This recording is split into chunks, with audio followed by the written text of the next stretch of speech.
మామా ఒళ్ళు ఎక్కువ నొప్పులు కొనదా ఈరోజు ఎక్కువ పని చేసాయినా మందాగదాం పదా. అటాని ఏం పని చేసేసినావు? తెల్లారి నుంచి తాగుతానే ఉన్నా 5 నిమిషాలు గ్యాప్ వచ్చేసింది అందుకే. అయినా నాకు అలవాట్లేదులే. అలవాటు చేసుకుంటాను కదా అలవాటు అయ్యేది. అదేం కాదు పదా.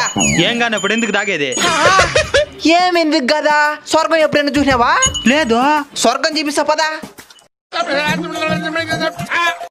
అదెందుకా? భూమి గుండ్రంగా తిరుగుతుంది అంటారు కదా, ఎట తిరుగుతుంది అనుకుంటున్నావా? ఈ 3 సుక్కల వల్లే. మాలాంటి వాళ్ళే లేకపోతే ఈ భూమి తిరిగదే ఆగిపోతుంది. అవునా? నేను ఇంకా రేపు నువ్వు సస్తే ఈ భూమిలోనే కదా బూడ్చేదా. అందుకే రేపటి కోసం ఇప్పటి నుంచే దాచిపెట్టినావు అనుకుంటున్నానులే.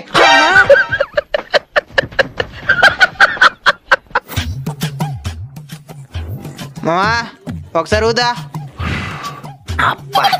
వాసన వస్తుందా? ఒకే రవ్వ కూడా రాలా. నువ్వుదా? ఓకే.